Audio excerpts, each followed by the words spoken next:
Before we dive into tonight's investigation, I hope you're having a peaceful evening wherever you are in this vast, interconnected world. Whether you're winding down after a long day in New York, enjoying your morning coffee in London, or finding a quiet moment somewhere in between, you've found your way to a story that might change how you view the organization that claims to shape world events from the shadows. If you enjoy investigations that peel back the layers of power and secrecy, please consider subscribing. We explore the boundaries between official narratives and hidden truths. Now, let's begin our journey into a question that has haunted researchers for centuries. Are the Illuminati still pulling the strings of global power, or have they evolved into something far more sophisticated than their historical origins suggest? The first thing you need to understand about the Illuminati is that the organization most people think they know never actually existed in the form popular culture describes. The real Illuminati was founded on May 1st, 1776, by Adam Weishaupt, a professor of law at the University of Ingolstadt in Bavaria. This wasn't a shadowy cabal of world controllers, but rather an Enlightenment-era intellectual society that promoted reason, secularism, and opposition to religious influence in public life. The original Illuminati lasted barely a decade before being officially disbanded by the Bavarian government in 1785. Weishaupt's organization never grew beyond approximately 2,000 members, mostly drawn from the educated middle class and minor nobility of southern Germany.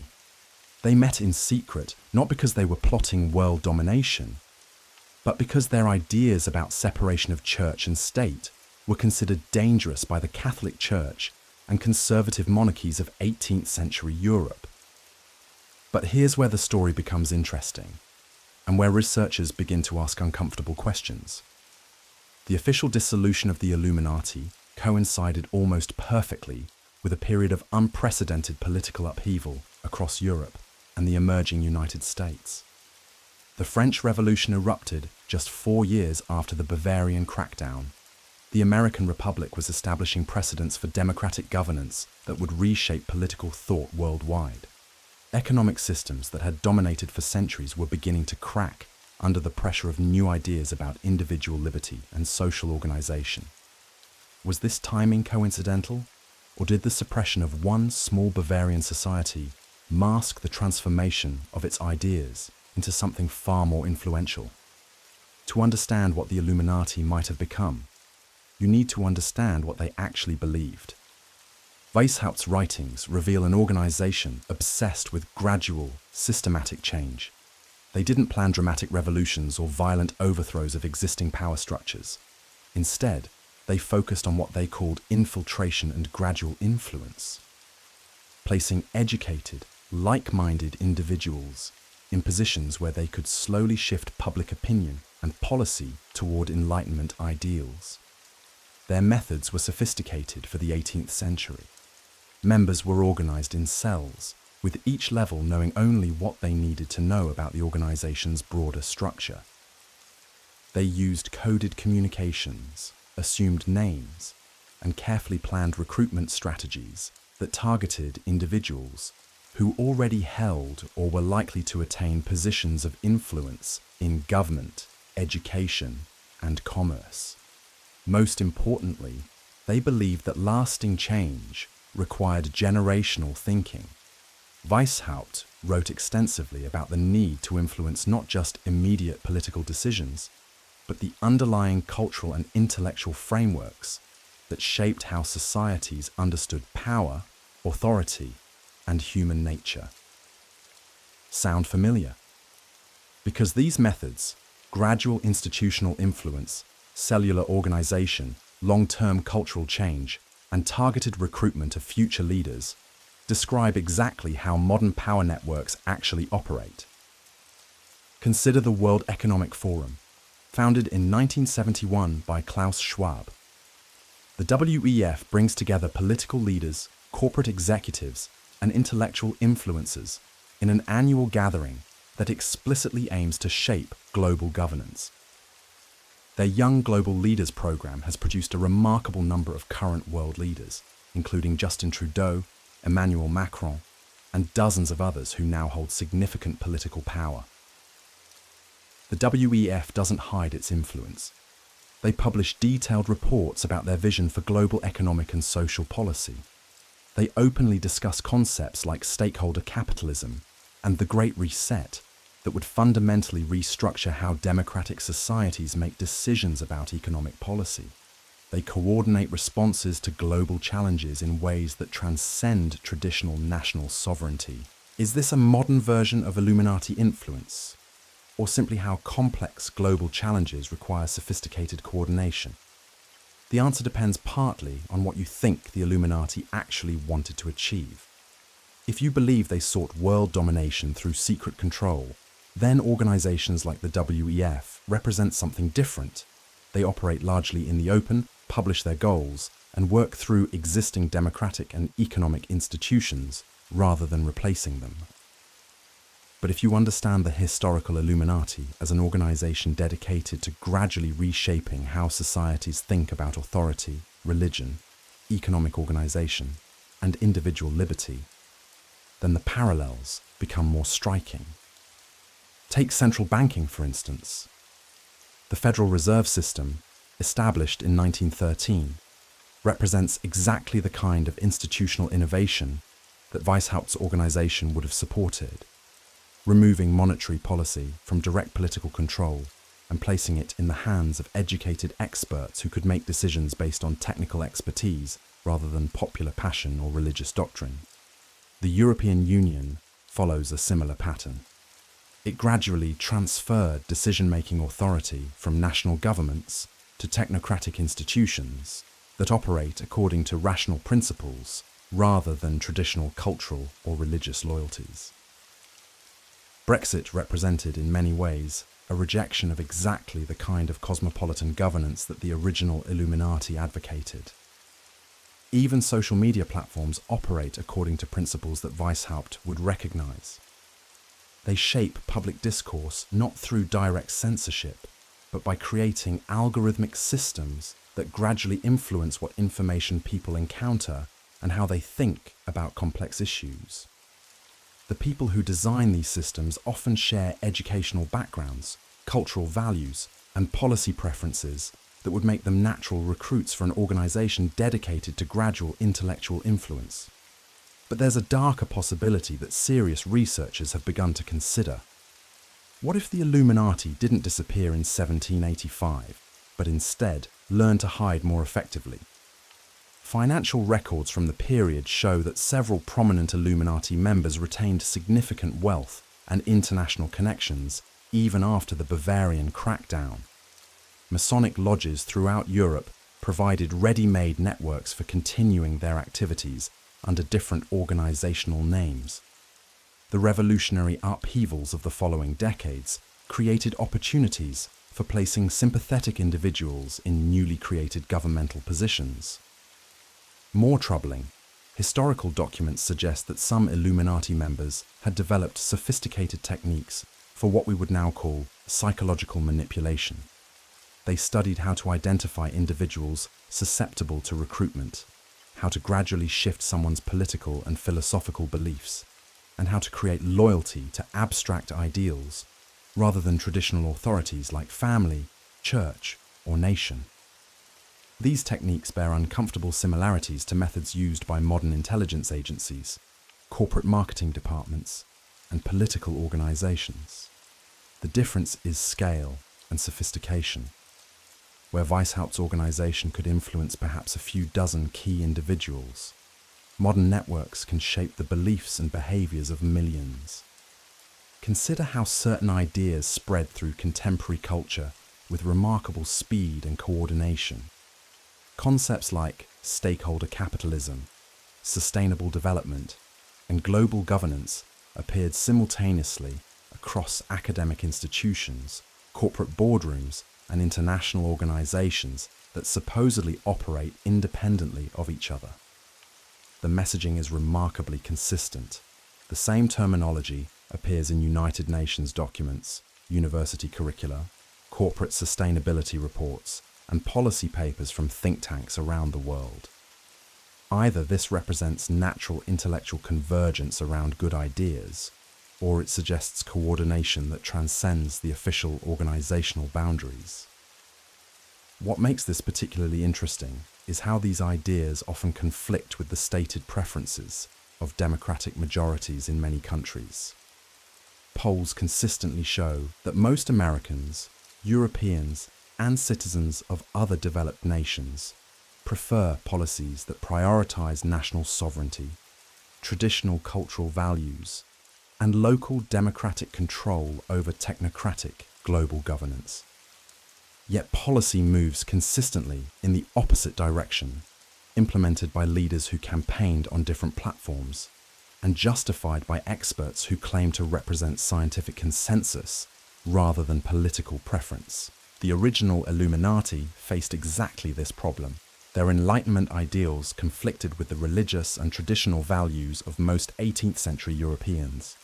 Their solution was to avoid direct democratic confrontation and instead focus on gradually changing the intellectual frameworks that educated elites used to understand social problems. Modern research into social influence has provided tools that Weishaupt could never have imagined. Behavioral psychology, data analytics, and communications technology allow for unprecedented precision in shaping public opinion. Social media algorithms can expose millions of people to carefully crafted messages designed to shift their political beliefs over time. Educational institutions play a particularly important role. A small number of elite universities produce a disproportionate percentage of political leaders, corporate executives, journalists, and other influential figures. The ideas these individuals encounter during their formative years shape policy decisions for decades afterward.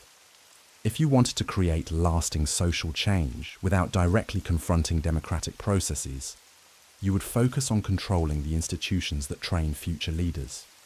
You would ensure that certain ideas seem natural and inevitable to people who will later hold positions of authority. This is exactly what evidence suggests has happened. A remarkably small number of academic departments, think tanks, and international organizations have produced the intellectual frameworks that guide contemporary global governance. The people who lead these institutions often share educational backgrounds, social connections, and philosophical commitments that transcend their supposed political differences. They may not call themselves Illuminati, but they operate according to principles that Weishaupt would recognize: gradual influence, institutional infiltration, and long-term cultural change designed to reshape how societies understand fundamental questions about authority and organization. The question isn't whether a secret organization calling itself the Illuminati still meets in hidden chambers to plot world events. The question is whether the intellectual and institutional networks that actually shape global policy represent an evolution of the same basic approach that Weishaupt pioneered in 18th century Bavaria. The evidence suggests they do.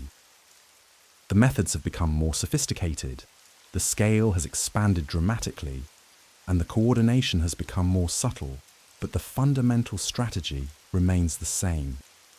Place like-minded individuals in positions of influence, gradually shift cultural assumptions about how societies should operate, and work toward long-term change that transcends the immediate political preferences of democratic majorities.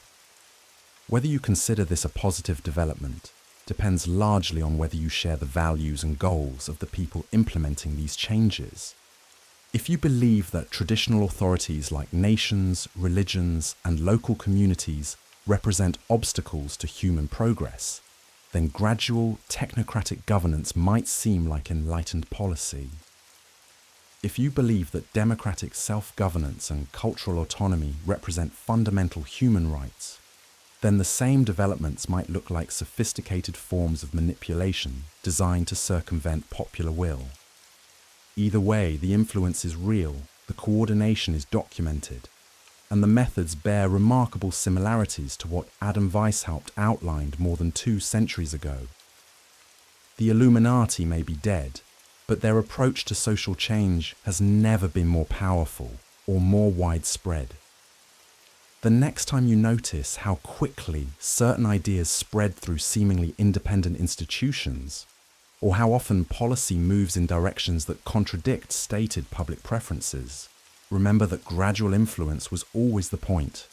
The most effective power operates through culture and institutions rather than direct force, and in that sense, the Illuminati won.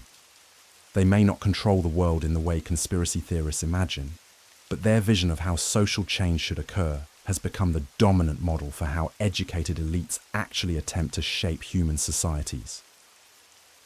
But here's where the story becomes truly unsettling. Because what we're witnessing isn't just the persistence of old ideas or the natural evolution of power structures. We're seeing something far more sophisticated, far more coordinated, and far more deliberate than most people are prepared to acknowledge. Consider this. Every major global crisis of the past century has resulted in the same outcome. More centralized power, less individual autonomy, greater surveillance capabilities, and expanded control over information flow. The pattern is so consistent, so predictable, that it defies statistical probability. Yet we're told repeatedly that these are organic responses to chaotic events. The 2008 financial crisis gave us unprecedented monetary policy coordination between central banks worldwide. Each crisis creates new powers that never quite disappear when the crisis ends. This isn't conspiracy. This is documented policy. Klaus Schwab, the organization's founder, literally wrote a book titled COVID-19, The Great Reset, outlining how the pandemic could be leveraged to restructure global governance. But the truly chilling aspect isn't what they're doing openly. It's the infrastructure they've built to ensure compliance without coercion. Social media algorithms that can suppress information faster than any government censor. Credit systems that can exclude dissidents from economic participation. Digital currencies that could make every transaction traceable and controllable. The genius of this system is that it doesn't require a massive conspiracy. It only requires aligned incentives among institutions that already share similar worldviews and objectives. When the leadership of major banks, tech companies, media conglomerates, and international organizations all attend the same conferences, read the same reports, and implement the same frameworks, coordination becomes almost automatic. Take the concept of ESG scores, environmental, social, and governance metrics that determine which companies receive investment capital. On the surface, this sounds benign, even positive. But look deeper. ESG scores are determined by organizations like BlackRock, State Street, and Vanguard, which collectively control trillions in assets. These same organizations have representation at the World Economic Forum, the Bank for International Settlements, and other key policy-making bodies. Through ESG scores, they can effectively control corporate behavior without passing a single law. Companies that don't comply with preferred social and environmental policies simply get cut off from capital. It's governance without government, control without visible coercion. The media landscape operates on similar principles. 6 corporations control 90% of American media outlets. These corporations are, in turn, owned by the same institutional investors. When stories need to be suppressed or narratives need to be shaped, it doesn't require a phone call from some shadowy puppet master. It simply requires editorial decisions made by people who understand where their funding comes from. This is why dissenting voices don't get explicitly banned. They get marginalized. They're not censored. They're fact-checked. They're not silenced. They're demonetized. The effect is the same, but the method provides plausible deniability. The educational system follows identical patterns. The same foundations that fund policy think tanks also fund university research. The same organizations that shape economic policy also endow academic chairs. When professors consistently reach conclusions that align with institutional preferences, it's not because they're being directly instructed, it's because the system naturally selects for those who think in compatible ways. Students graduate with worldviews that feel organically developed, but actually reflect decades of carefully curated information flow. They enter careers in journalism, government, and corporate leadership carrying these perspectives, never realizing they're implementing someone else's vision. But perhaps the most sophisticated aspect of this influence network is how it manages dissent. Rather than suppressing opposition entirely, it channels it into controllable forms. Political movements that seem revolutionary often end up reinforcing the very systems they claim to oppose. Occupy Wall Street criticized financial inequality, but never threatened the fundamental structure of central banking. The Tea Party opposed government overreach, but supported the military-industrial complex that represents the largest government expenditure. Even this analysis, the very conversation we're having right now, serves a function within their framework. By allowing discussion of these topics in certain forums, they create the illusion of free inquiry while ensuring that serious challenges never reach critical mass. They've learned that the best way to control opposition is to lead it. The question isn't whether shadowy figures in smoke-filled rooms are plotting world domination. The question is whether we're living in a world where such plotting has become unnecessary because the system itself has evolved to achieve those same objectives through apparently natural processes. When you understand this, the original Illuminati starts to look almost quaint. Adam Weishaupt and his colleagues had to recruit members one by one, infiltrate institutions gradually, and hope their influence would eventually reach positions of power. Today's networks don't need to infiltrate anything. They already own the institutions. They don't need to recruit members. The system recruits for them. The scariest possibility isn't that there's a grand conspiracy controlling world events. The scariest possibility is that there doesn't need to be one anymore. The infrastructure of control has become so sophisticated, so embedded in the normal functioning of society, that it operates automatically. And if that's true, then the question we should be asking isn't whether the Illuminati still exists. The question is whether we're all living inside their ultimate achievement, a world where their vision has become so normalized, so institutionalized, that it no longer requires conscious coordination to maintain itself. The system has become the conspiracy. The Illuminati, are they still in control? Part 3. The documentary evidence we've explored paints a disturbing picture of gradual infiltration and long-term planning. But if these methods have indeed evolved from the original Bavarian Illuminati's blueprint into something far more sophisticated and pervasive, we must ask ourselves, what does control look like in the 21st century? Consider this. The most effective form of control isn't the iron fist of dictatorship or the crude propaganda of totalitarian regimes. It's the velvet glove that makes you believe you're making free choices while guiding you toward predetermined outcomes. It's the invisible hand that shapes your preferences, your beliefs, your very perception of reality itself. Think about your daily routine for a moment. You wake up and check your phone. Algorithms determine what news you see, what opinions trend, what information reaches your consciousness. You drive to work listening to radio stations owned by a handful of media conglomerates. At your job, you operate within economic systems designed by institutions like the Federal Reserve, the World Bank, the International Monetary Fund. Your children attend schools with curricula shaped by educational foundations established by the same families who've held wealth and influence for generations. Even your entertainment isn't neutral.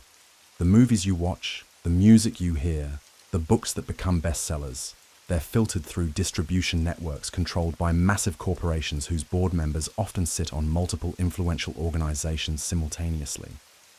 Your leisure time, your relaxation, your escape from reality, all of it flows through channels designed by people you'll never meet, serving agendas you'll never fully understand. This isn't paranoia, This is simply acknowledging the architecture of modern influence. The original Illuminati's great innovation wasn't their secrecy. Secret societies had existed for millennia. Their breakthrough was understanding that true power comes not from controlling governments directly, but from controlling the ideas that shape how people think about government, economics, society, and themselves. Weishaupt wrote extensively about this principle. Rather than seizing power through revolution or conquest, his followers would infiltrate existing institutions and gradually shift them toward their vision of rational, centralized control. They would become the teachers who educated future leaders, the advisors who counseled kings and ministers, the intellectuals who shaped public discourse. Does this sound familiar? It should. Today's equivalent isn't a clandestine organization meeting in Bavarian forests. It's a network of think tanks, policy institutes, academic departments, and international forums where the same relatively small group of people continuously rotate through positions of influence.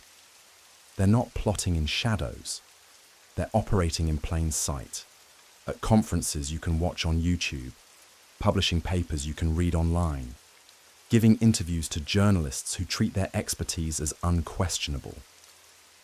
The World Economic Forum's annual meeting in Davos represents perhaps the most visible manifestation of this phenomenon. Every January, roughly 3,000 of the world's most influential people gather in a Swiss mountain resort to discuss the future of humanity. Political leaders, corporate executives, academic thought leaders, media moguls, and representatives of international organizations spend 4 days in private sessions determining policy directions that will affect billions of people who had no say in selecting these decision makers. Klaus Schwab, the forum's founder, has written extensively about what he calls the Fourth Industrial Revolution, a period of technological and social transformation that will fundamentally reshape human society. His vision includes universal digital identity systems, cashless monetary systems, artificial intelligence governance, and what he terms stakeholder capitalism. A model where corporations consider not just shareholders, but broader societal interests in their decision-making. This might sound benevolent, even progressive. But consider the implications.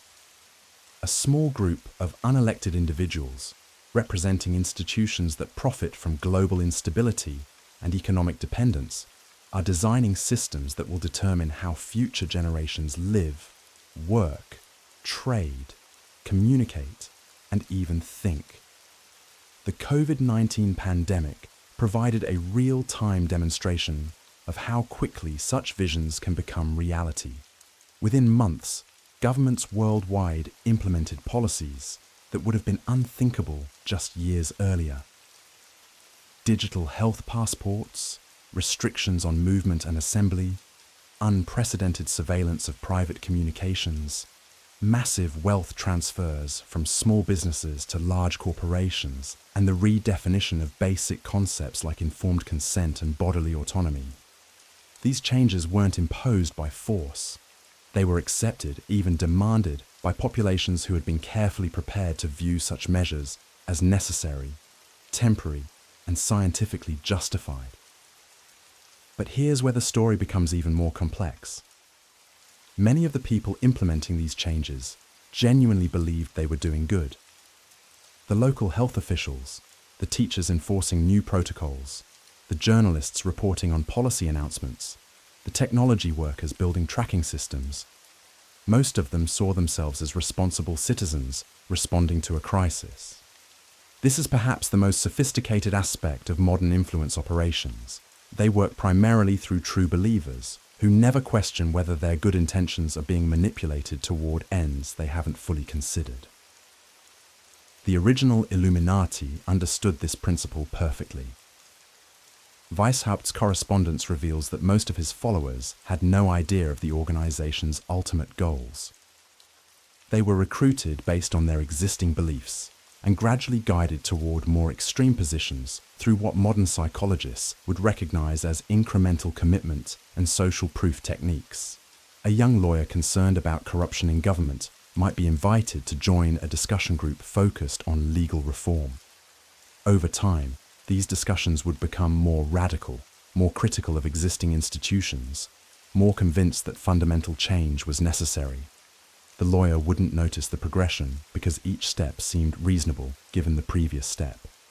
By the time he was advocating for the complete overthrow of traditional authority structures, he would believe he had arrived at these conclusions through his own rational analysis. Today's version operates on a much larger scale, but follows the same basic pattern. Consider how public opinion on issues like digital currency, artificial intelligence governance, or global health coordination has shifted over the past decade. 10 years ago, the idea that governments should monitor individual health status in real time, or that artificial intelligence systems should help determine social credit scores, or that national currencies should be replaced by programmable digital tokens would have seemed dystopian to most people. Yet each of these concepts has been gradually normalized through academic research, media coverage, policy papers, and pilot programs. They're presented not as tools of control, but as solutions to genuine problems: disease prevention, financial inclusion, economic efficiency, crime reduction, climate change mitigation. The process works because it addresses real concerns with seemingly reasonable solutions. People worried about financial exclusion are naturally interested in digital payment systems that could provide banking services to the unbanked. Those concerned about pandemic preparedness see the logic in better health monitoring systems. Citizens frustrated with government inefficiency appreciate the promise of AI-assisted administration. Each individual innovation might indeed solve specific problems. But when viewed as components of a larger system, they begin to resemble something much more comprehensive. A technological infrastructure capable of monitoring, predicting, and influencing human behavior at unprecedented scale and precision. This is where the question of intentionality becomes crucial. Are these developments the result of a coordinated plan by modern inheritors of Illuminati philosophy? Or are they the natural evolution of technological capability combined with institutional incentives that reward increased control and efficiency? The answer might be both. The evidence suggests that while there may not be a single organization directing these changes, there is a shared worldview among influential elites that sees traditional concepts like national sovereignty, individual privacy, and democratic decision-making as obstacles to rational global governance. This worldview didn't emerge in a vacuum. It can be traced through academic institutions, policy organizations, and international forums where the same ideas have been refined and promoted for decades. The Rhodes Scholarship Program, established in 1903, has produced an extraordinary number of world leaders who share remarkably similar views on global governance, free trade, and international cooperation. Bill Clinton, Tony Blair, Rachel Maddow, Cory Booker, and hundreds of other influential figures pass through this program, which explicitly seeks to create a global network of leaders committed to Anglo-American ideals. Similarly, the Trilateral Commission, founded in 1973 by David Rockefeller, brings together political and business leaders from North America, Europe, and Japan to coordinate policy approaches to global challenges. Many of the economic policies implemented worldwide over the past 50 years, deregulation, privatization, globalization, and the expansion of international trade agreements, were first developed and promoted through Trilateral Commission reports and conferences. The Bilderberg Group, which has met annually since 1954, operates under strict secrecy rules that prevent participants from revealing what was discussed or who said what. Yet the topics covered at these meetings, digitalization, artificial intelligence, the future of work, climate change, geopolitical tensions, consistently align with policy directions that emerge in various countries months or years later. These organizations don't issue commands to their members. They don't need to. By bringing together people who already share similar backgrounds, education, and interests, then exposing them to carefully curated information and perspectives. They create a form of intellectual convergence that feels organic to the participants. When a former Trilateral Commission member becomes Secretary of State, or when a Bilderberg attendee is appointed to lead a central bank, or when a Rhodes Scholar assumes leadership of a major media organization, they bring with them not explicit instructions, but a framework for understanding problems and solutions that aligns with the interests of the networks that shaped their thinking. This is far more subtle and effective than the crude conspiracies imagined by most critics. There's no need for secret handshakes or coded communications when you've successfully created a class of leaders who genuinely believe that their preferred solutions represent objective, rational, scientifically grounded responses to global challenges. The pharmaceutical industry provides a perfect case study of how this process works in practice. Over the past several decades, medical schools have become increasingly dependent on funding from pharmaceutical companies. Research grants, continuing education programs, conference sponsorships, and even basic laboratory equipment are often provided by companies with direct financial interests in the research outcomes. This doesn't mean that individual researchers are consciously corrupted. Most enter medicine with genuine desires to help people and make scientific contributions. But the institutional environment gradually shapes what questions get asked, what methodologies are considered valid, what results get published, and what treatments become standard practice. A young medical student learns that evidence-based medicine means following guidelines established by expert panels. Those panels are often comprised of researchers whose work has been funded by pharmaceutical companies, even if they have no direct financial conflicts of interest on the specific question being considered. The student learns to trust these authorities not through bribery or coercion, but through years of education that teaches deference to expertise and skepticism of alternative approaches. By the time this student becomes a practicing physician, they've internalized a framework that sees pharmaceutical interventions as the primary solution to health problems, that views natural approaches with suspicion, and that considers patient autonomy less important than professional recommendations. They're not aware of being influenced. They believe they're practicing objective scientific medicine. When a global health emergency emerges, this same physician naturally looks to the same expert authorities for guidance. When those authorities recommend unprecedented interventions based on limited data, the physician's training has prepared them to comply rather than question. When alternative voices raise concerns about safety or efficacy, the physician's education has taught them to dismiss such voices as unscientific or dangerous. The result is a medical system that can be rapidly mobilized to implement policies that serve pharmaceutical industry interests, even when those policies conflict with traditional principles of informed consent, risk-benefit analysis, or individual patient care.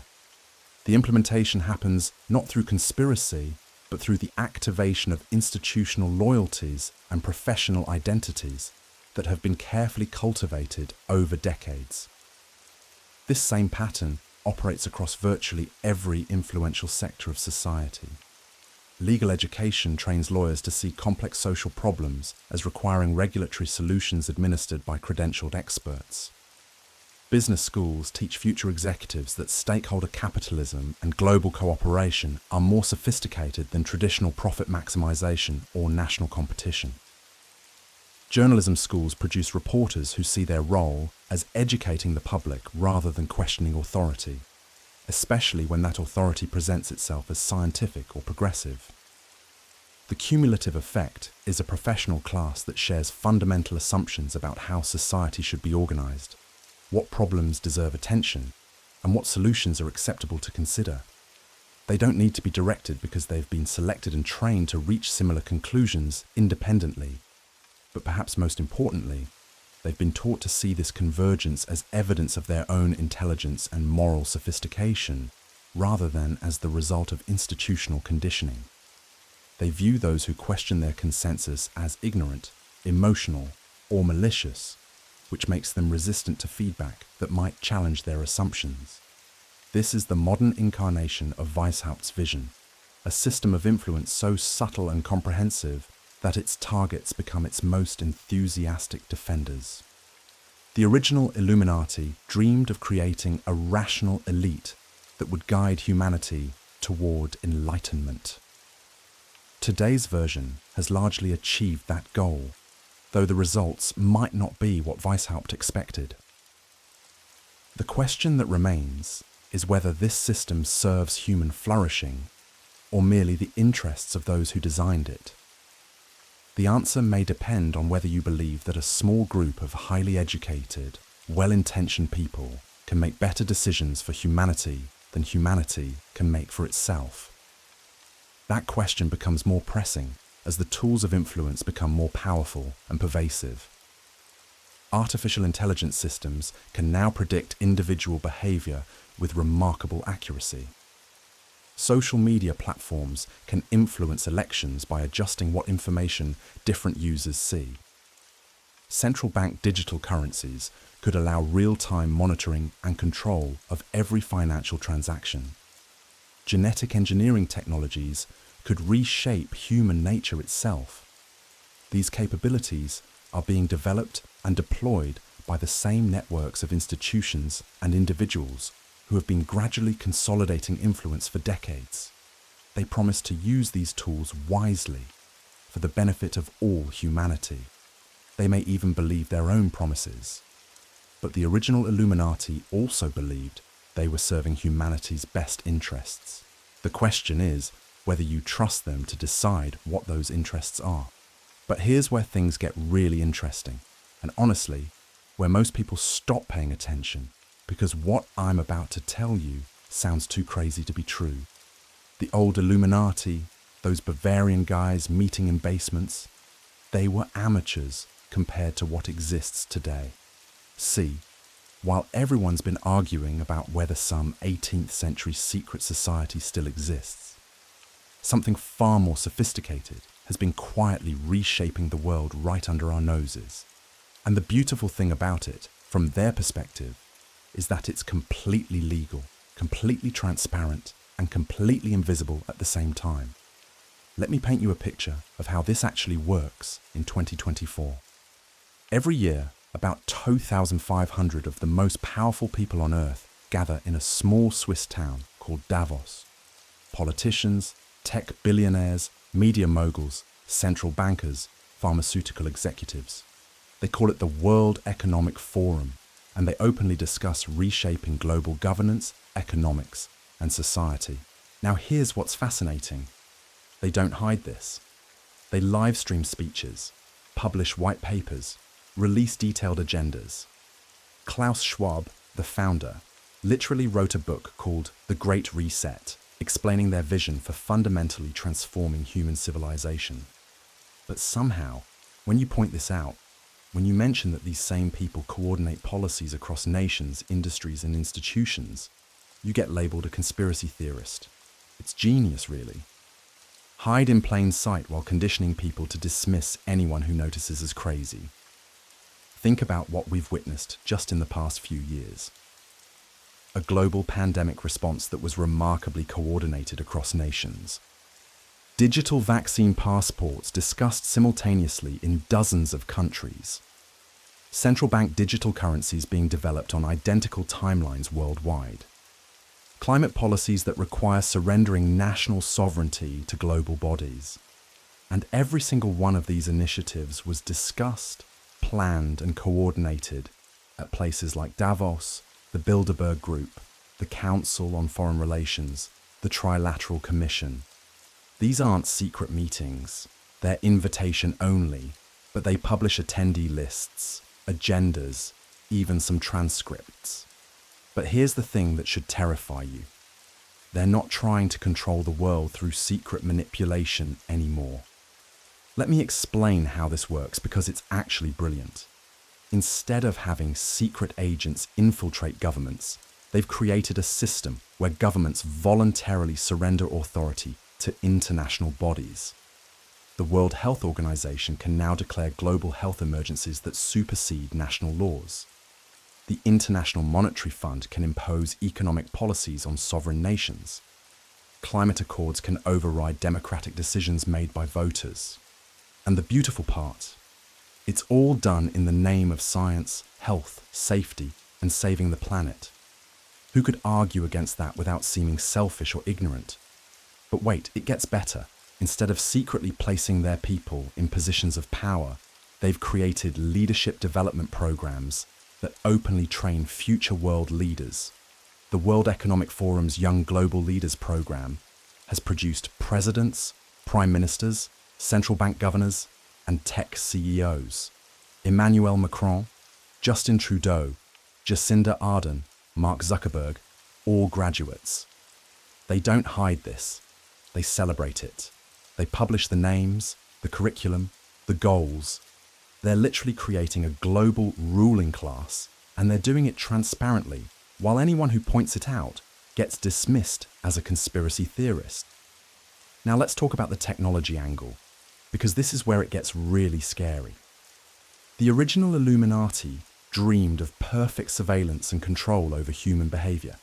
Today's version doesn't need to dream.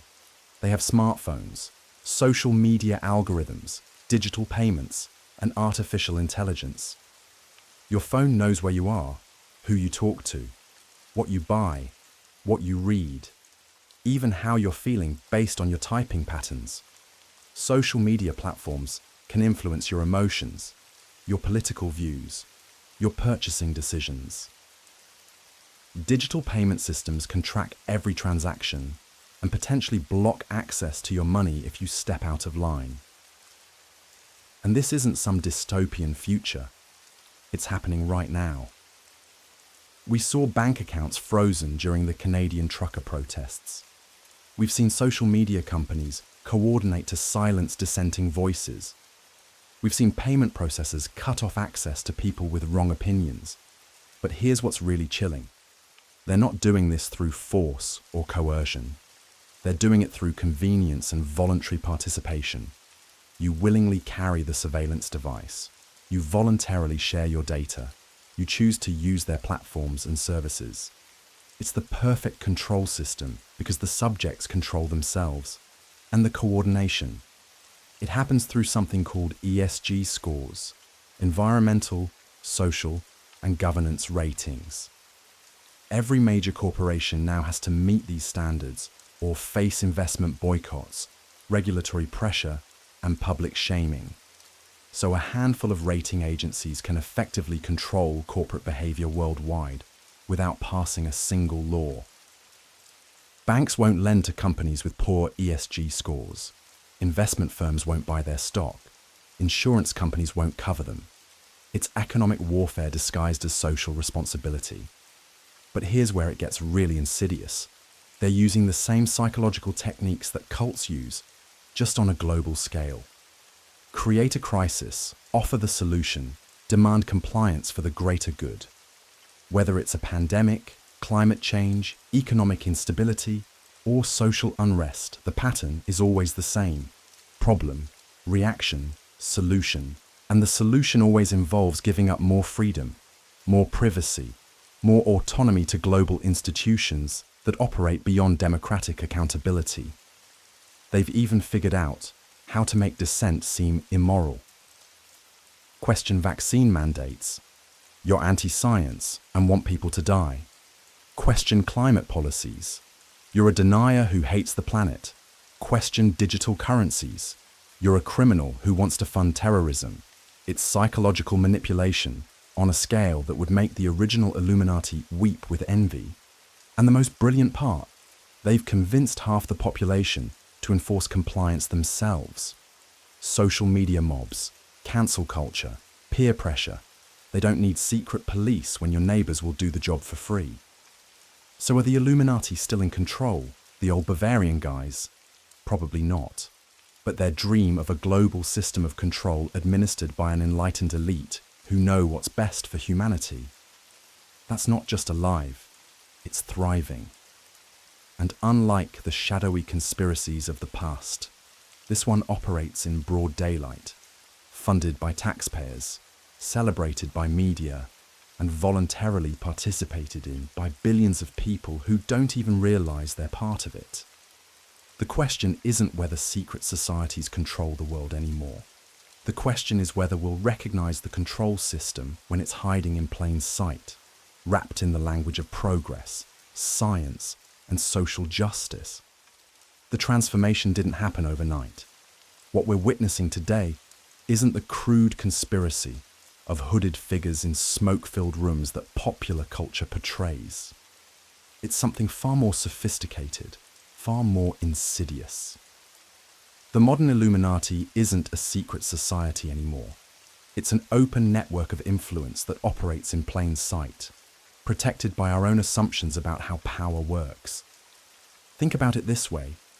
If you wanted to control a population today, would you really do it through secret handshakes and mystical rituals? Of course not. You'd do it through the systems that people already trust, through the institutions they look to for guidance, through the technologies they can't live without. The genius of the modern approach is that it doesn't require secrecy, it requires complexity. When the average person can't understand how global finance works, how algorithms shape their reality, or how policy gets made, they default to trusting the experts. And who are those experts? The same interconnected network of elites who've been quietly steering civilization for centuries. Let me paint you a picture of how this actually works. Take something as simple as your morning routine. You wake up to an alarm on your smartphone, a device whose algorithms have already been analyzing your sleep patterns, your location data, your digital habits, the news you see first thing in the morning. That's been curated by AI systems designed to keep you engaged, often angry, always consuming. You grab coffee, probably from beans grown on plantations owned by multinational corporations, processed through supply chains controlled by a handful of massive companies. The price you pay was influenced by commodity futures traded by firms whose algorithms can predict and manipulate market movements faster than human thought. At work, your productivity is monitored by software that tracks every keystroke, every click, every pause. Your performance metrics feed into HR systems that determine your advancement, your salary, your future. And all of this data, every single piece of it, flows upward to a remarkably small number of parent companies and investment firms. This isn't conspiracy theory, this is just Tuesday. But here's where it gets interesting. The same firms that own the technology companies own the media companies. The same investment groups that control the pharmaceutical giants control the food conglomerates. The same families that shaped banking in the 19th century now shape digital currencies in the 21st. Take BlackRock, for instance. This single investment firm manages over $10 trillion in assets. That's more than the GDP of every country except the United States and China. BlackRock's algorithms don't just invest money, they vote on corporate governance issues for thousands of companies. When BlackRock speaks, entire industries listen. And who influences BlackRock's decisions? A network of advisors and board members who sit on multiple other boards, creating an interconnected web of influence that spans every major sector of the global economy. But even BlackRock is just one node in the network. The real power lies in the relationships between these nodes. The Bilderberg Group, where similar conversations happen away from public scrutiny. The Council on Foreign Relations, where policy ideas are tested and refined before becoming government initiatives. These aren't shadowy conspiracies, they're networking events. But networking at this level shapes reality for billions of people. When these groups reach consensus on issues like climate policy, financial regulation, or technological standards, that consensus becomes global policy within a matter of years. The psychological sophistication of modern influence operations makes the Illuminati's 18th century techniques look primitive by comparison. Today's influence architects understand neuroplasticity, behavioral economics, and social psychology in ways the original Illuminati could never have imagined. Consider how public opinion is shaped on complex issues. It doesn't happen through dramatic propaganda campaigns anymore. Instead, it happens through the gradual normalization of ideas across multiple platforms and contexts. A concept might first appear in academic papers, then get picked up by think tank reports, then make its way into mainstream media coverage, then become the subject of documentary films and podcast discussions. By the time the average person encounters the idea, it feels natural, inevitable, even obvious. They don't realize they're being influenced because the influence feels like education. They think they're forming their own opinions because the information comes from sources they trust. Universities, news organizations, cultural institutions. But who funds those universities? Who owns those media companies? Who sits on the boards of those cultural institutions? Follow the money, and you'll find the same names appearing over and over again. Not because they're pulling strings from the shadows, but because they've positioned themselves at every critical node in the information ecosystem. The technology amplifies this exponentially. Social media algorithms don't just show you content. They shape how you think by determining what you see and when you see it. The sequence of information matters as much as the information itself. Show someone 3 articles about economic uncertainty, followed by an advertisement for gold investments, and you've influenced their financial decisions without them realizing it. Search engines don't just find information, they determine what information feels authoritative. The websites that appear on the first page of search results shape public understanding of everything from health advice to historical events. And who determines those rankings? Algorithms designed by a handful of technology companies, influenced by SEO experts who understand how to game the system. Even more subtle is the influence exercised through financial markets. When major investment firms decide to divest from certain industries or invest heavily in others, they're not just following market trends, they're creating them.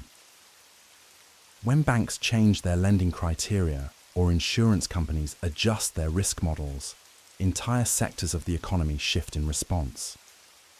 The beauty of this system, from the perspective of those who benefit from it, is that it creates the illusion of choice while ensuring consistent outcomes. You can choose between dozens of brands of breakfast cereal, but they're all owned by the same few companies. You can vote for different political candidates, but they're all funded by the same donor networks. You can get your news from hundreds of different sources, but they're all reporting on stories selected by the same wire services and news agencies. This isn't about eliminating democracy or free markets. It's about managing them. The system still allows for innovation, competition, and political change, but within parameters that serve the interests of the network. Disruptive technologies get acquired or regulated. Political movements get co-opted or marginalized. Economic policies get implemented gradually, in ways that feel organic rather than imposed. The most sophisticated aspect of modern influence is that it operates through voluntary compliance. People choose to use social media platforms that harvest their data. They choose to work for companies that monitor their productivity. They choose to live in cities designed around consumption rather than community. These choices feel free because they are technically free, but they're made within a framework of options that has been carefully curated.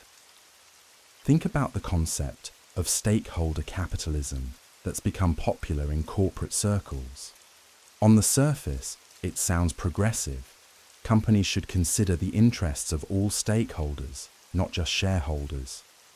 But look deeper, and you'll see it's actually a mechanism for concentrating power. When companies commit to serving stakeholders, who decides what's in those stakeholders' best interests? Usually, the same experts and institutions that already shape policy and public opinion. Environmental, social, and governance criteria for investments work the same way. ESG metrics sound like they're about making corporations more responsible, but they also create standardized frameworks that ensure global capital flows in predictable directions. Companies that don't meet ESG criteria find it harder to access capital, while those that do find themselves aligned with policies that may or may not reflect their actual community's needs. The network doesn't need to control every institution. It just needs to control the systems that influence institutions.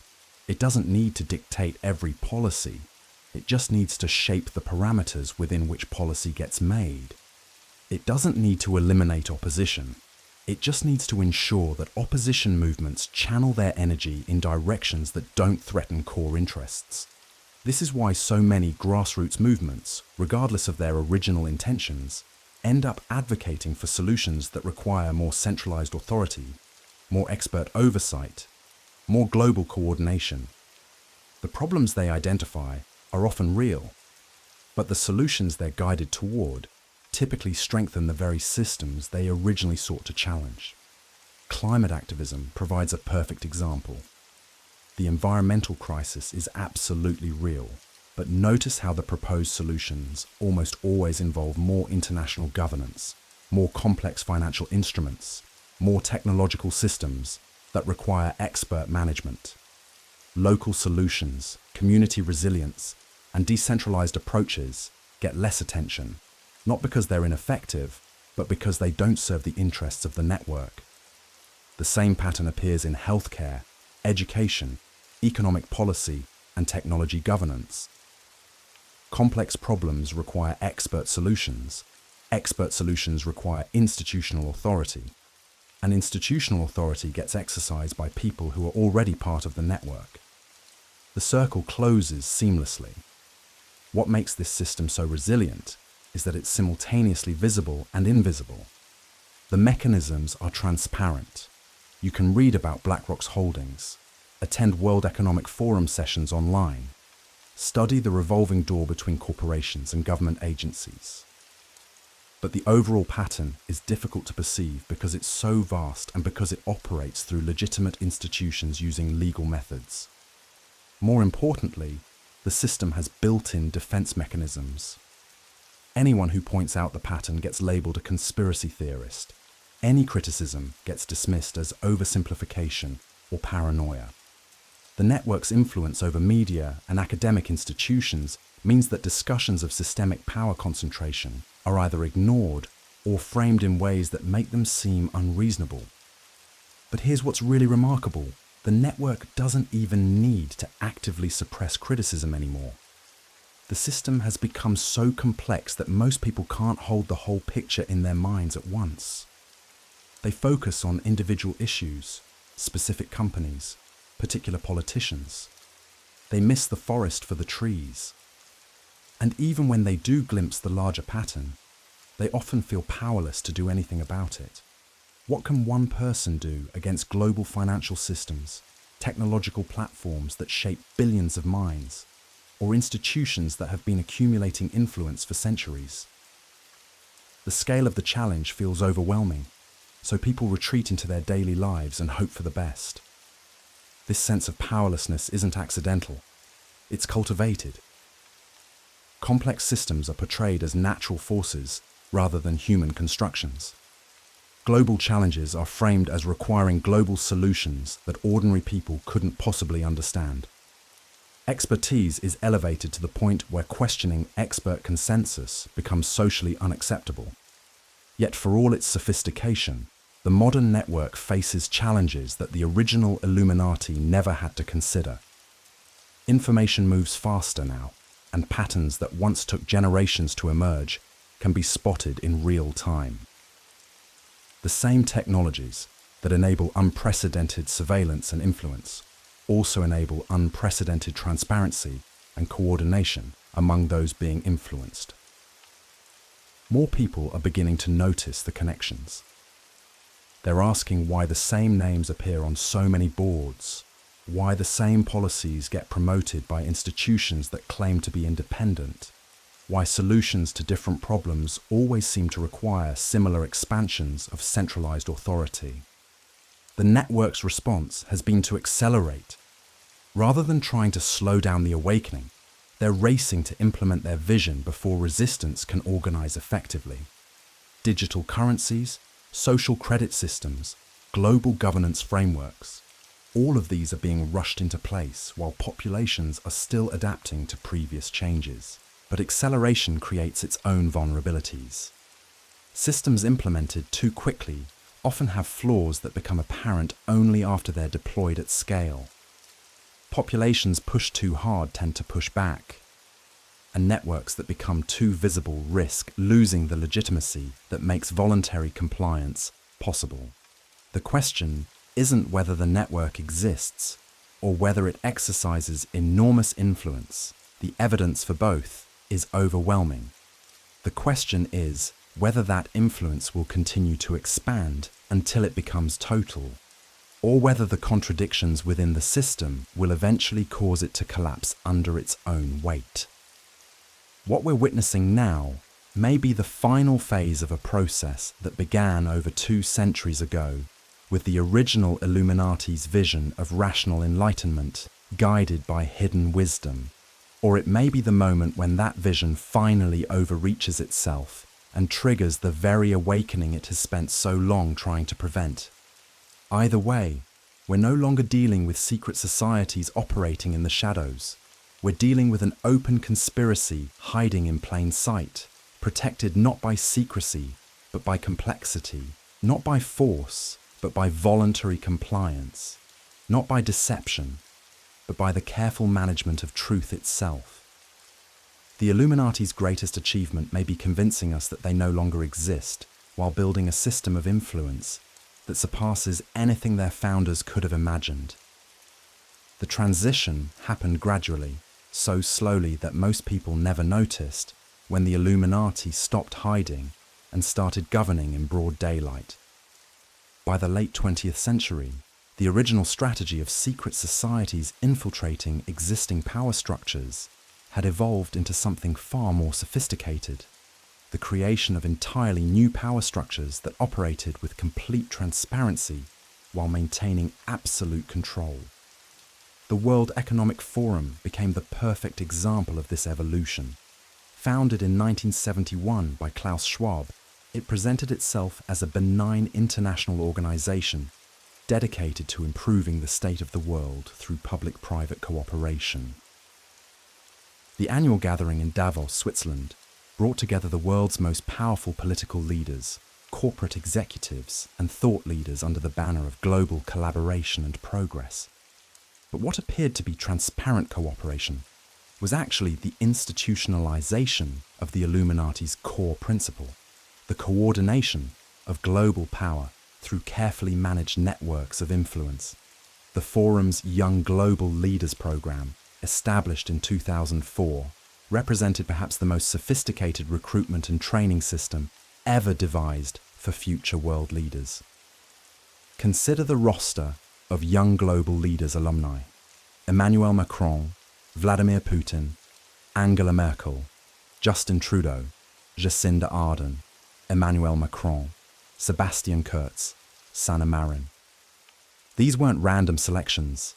They were carefully chosen individuals who would go on to lead major nations while maintaining their connections to the Forum's broader network of influence. The genius lay in the openness of it all. Unlike the secret meetings and hidden agendas of traditional conspiracy theories, the World Economic Forum published its goals, live-streamed its sessions, and proudly announced its initiatives. The Great Reset, launched in 2020, wasn't hidden in encrypted communications or whispered in shadowy corners. It was announced with fanfare, complete with professionally produced videos and comprehensive documentation.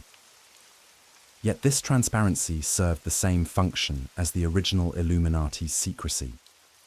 It created a barrier between the initiated and the uninitiated. While anyone could read about stakeholder capitalism or the Fourth Industrial Revolution, few understood how these concepts functioned as organizing principles for a new form of global governance that transcended traditional democratic institutions. The corporate sector provided another layer of this visible conspiracy. By the early 21st century, a small number of investment firms, BlackRock, Vanguard, and State Street, had achieved something unprecedented in human history. They owned significant stakes in virtually every major corporation on Earth. BlackRock alone managed over $10 trillion in assets, giving it more economic influence than most nations. This concentration of ownership meant that a handful of executives could coordinate policy across thousands of companies without any formal conspiracy.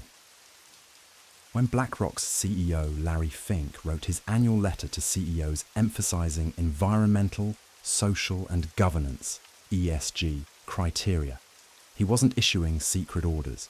He was providing public guidance that carried the weight of the world's largest asset manager. Companies that ignored this guidance found themselves facing divestment, activist shareholders, and restricted access to capital.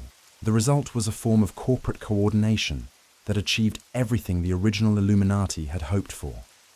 Unified action across seemingly independent institutions, all working toward common goals without the need for secret meetings or hidden agendas. The coordination happened through public channels, investment decisions, board appointments, policy recommendations that were visible to anyone who cared to look, yet remained functionally invisible to most of the population. The media landscape evolved to support this system through what appeared to be market forces, but functioned as sophisticated information management. The consolidation of media ownership meant that a small number of companies controlled most of the information consumed by billions of people. These companies weren't secretly coordinating their coverage. They were responding to the same economic incentives, regulatory pressures, and cultural signals that emanated from the broader network of institutional power. When major news outlets simultaneously adopted similar framings for complex issues, it wasn't because editors received secret instructions. It was because they all operated within the same ecosystem of sources, experts, advertisers, and regulatory bodies. The coordination emerged naturally from the structure of the system itself. Social media platforms amplified this effect exponentially. Facebook, Twitter, YouTube, and Google weren't traditional media companies, but they controlled the flow of information for most of humanity. Their algorithms, content policies, and fact-checking partnerships created a digital environment where certain ideas flourished while others withered, not through overt censorship, but through the seemingly neutral application of technical systems. The brilliance of this approach was that it made traditional concepts of conspiracy obsolete. When a small number of platforms could effectively determine what information billions of people saw, traditional notions of free speech and open debate became quaint artifacts of an earlier era. The coordination wasn't happening through secret cabals. It was built into the architecture of the digital ecosystem itself. Educational institutions completed the circle by producing generations of leaders who shared common frameworks for understanding the world. Elite universities didn't need to indoctrinate students with secret knowledge. They simply selected for individuals who already demonstrated compatibility with the system's values and provided them with sophisticated tools for implementing those values at scale. The MBA programs at Harvard, Wharton, and Stanford didn't teach conspiracy. They taught stakeholder capitalism, systems thinking, and global governance frameworks that happened to align perfectly with the goals of the world's most powerful institutions. Graduates entered the workforce already equipped with the conceptual tools necessary to participate in the coordination of global power, believing themselves to be independent actors pursuing rational goals. This educational pipeline ensured that leadership positions across government, business, media, and non-profit sectors were filled with individuals who shared fundamental assumptions about how the world should be organized. They didn't need to conspire because they already agreed on the basic principles that should guide human civilization. The non-profit sector provided another layer of coordination through organizations that appeared to be independent advocates for various causes, but were actually funded by the same network of foundations and donors. The Open Society Foundations, the Bill and Melinda Gates Foundation, the Ford Foundation, and similar organizations provided billions of dollars in funding for causes ranging from democracy promotion to public health to climate action. These foundations didn't need to directly control the organizations they funded. They simply needed to ensure that funding flowed to groups that shared their vision of proper global governance. Over time, this created an entire ecosystem of advocacy organizations that appeared to represent grassroots concerns, but actually amplified the priorities of their major donors. The result was a form of artificial consensus that could be deployed on virtually any issue. When hundreds of organizations simultaneously called for action on climate change, vaccine mandates, or social justice initiatives, it appeared to represent broad-based public support. In reality, it often represented the coordinated deployment of a funding network that traced back to a small number of extremely wealthy individuals and institutions. Government agencies adapted to this environment by developing new forms of partnership with private institutions that blurred the traditional boundaries between public and private power. Regulatory capture evolved into something more sophisticated. Regulatory partnership, where government agencies worked so closely with the industries they were supposed to oversee that the distinction between regulator and regulated became meaningless. The Centers for Disease Control could coordinate with pharmaceutical companies not through corruption, but through shared personnel, joint funding initiatives, and common professional networks. Former government officials routinely moved to private industry, while private sector executives took temporary positions in government, creating a revolving door that ensured alignment of interests without requiring explicit conspiracy. Intelligence agencies developed similar partnerships with technology companies, social media platforms, and data analytics firms. The surveillance capabilities that emerged from these partnerships exceeded anything imagined by the most paranoid conspiracy theorists. Yet they operated through legal frameworks and public-private partnerships that made them appear legitimate and necessary. International organizations provided the final layer of this system by creating global governance frameworks that transcended national sovereignty. The United Nations, World Health Organization, International Monetary Fund, and World Bank didn't rule the world directly, but they provided the institutional infrastructure through which global coordination could occur. These organizations operated through consensus-building processes that appeared democratic, but actually ensured that only certain types of solutions could emerge from international negotiations. The technical expertise required to participate meaningfully in these processes meant that real influence was concentrated among a small number of individuals who moved seamlessly between different organizations and institutions. The genius of this evolved system was that it achieved everything the original Illuminati had hoped for, while remaining completely visible to anyone who cared to examine it. The coordination of global power no longer required secret societies, because it had been institutionalized through legitimate organizations that operated in full public view. Critics who pointed out these connections were easily dismissed as conspiracy theorists, not because their observations were incorrect, but because the system had evolved beyond the need for traditional conspiracy. The coordination was happening through legal, transparent, and ostensibly democratic processes that made it appear natural and inevitable rather than planned and implemented. This transformation represented the ultimate victory of the Illuminati vision, a world where enlightened elites could coordinate global affairs for the greater good of humanity, not through secret manipulation, but through sophisticated institutional arrangements that made their coordination appear to be the natural result of rational, well-intentioned people working together to solve complex problems. The original Illuminati had dreamed of a world where reason would triumph over tradition, where scientific expertise would guide policy decisions, and where artificial barriers between nations and cultures would give way to universal human values. By the early 21st century, that vision had largely been achieved, not through revolution, but through evolution, not through conspiracy, but through the patient construction of institutional frameworks that made coordination both possible and invisible. The transformation didn't happen overnight. What we're witnessing today isn't the sudden emergence of a conspiracy, but the maturation of a system that has been evolving for decades, learning from each iteration, refining its methods, and perfecting its approach to human consciousness itself. Think about it. The old methods of control were crude, obvious. You had to physically suppress dissent, literally control information at the source, use force to maintain compliance. But what if you could make people want to comply? What if you could make them believe that surrendering their autonomy was actually empowerment?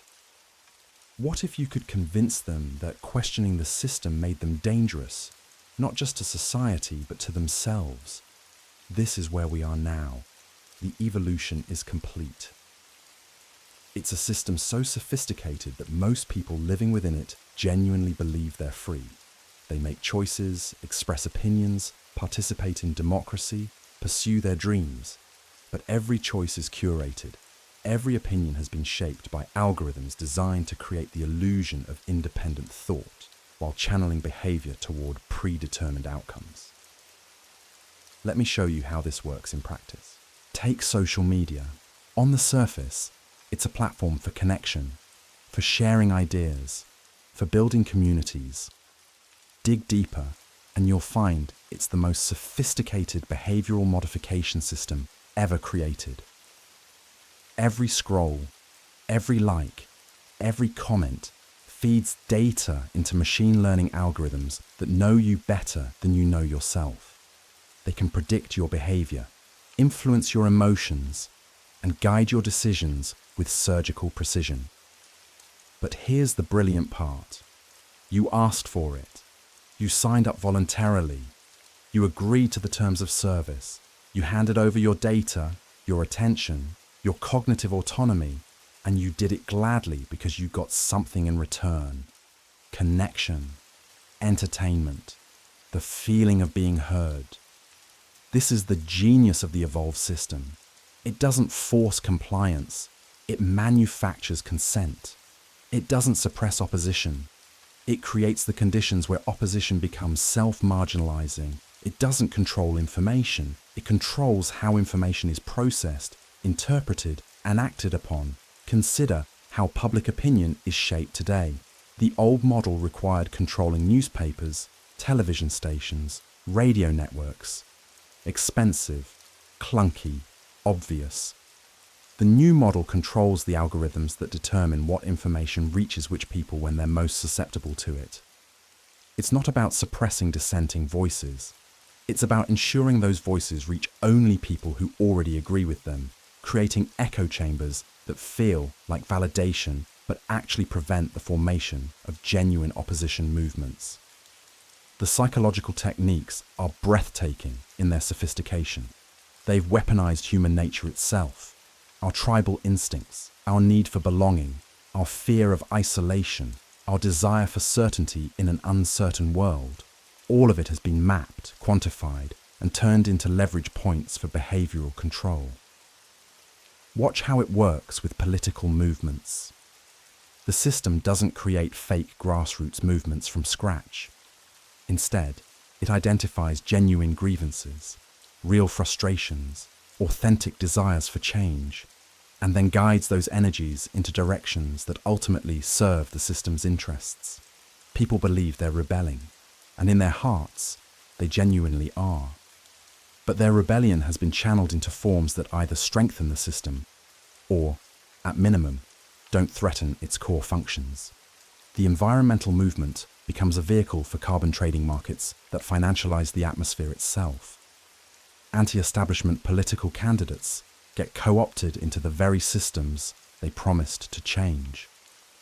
Grassroots organizing gets absorbed into non-profit industrial complexes that turn activism into careers and revolution into grant applications.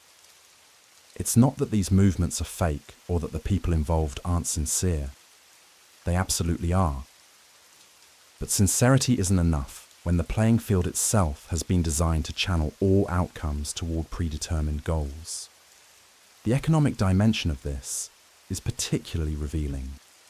We're told we live in a free market system, but what we actually have is a managed economy where the largest institutions are essentially arms of state policy operating under the illusion of private enterprise. The Federal Reserve coordinates with central banks worldwide to manage everything from interest rates to currency values to inflation levels. Major corporations receive subsidies, bailouts, regulatory protection, and preferential treatment that makes a mockery of competition. But the genius is that this is presented as capitalism, as the natural result of market forces. When the system produces extreme inequality, it's blamed on personal choices or market dynamics, not on the structural design that ensures wealth flows upward while risk flows downward. When small businesses are crushed by regulations that large corporations can easily navigate, it's called progress, not consolidation of power. The same pattern repeats across every domain. Healthcare systems that prioritize profit over healing while claiming to serve public health. Educational institutions that produce compliance rather than critical thinking while claiming to foster independence. Media organizations that manufacture consent while claiming to inform the public. Religious institutions that promote submission to earthly authority while claiming to serve divine purpose. Each institution maintains its legitimacy through the sincere belief of the people within it. Doctors genuinely want to heal. Teachers genuinely want to educate. Journalists genuinely want to inform. Religious leaders genuinely want to serve their communities. Their sincerity is real, but it operates within systems designed to produce outcomes that often contradict their sincere intentions. This is the most insidious aspect of the evolved control system. It doesn't require conspiracy in the traditional sense.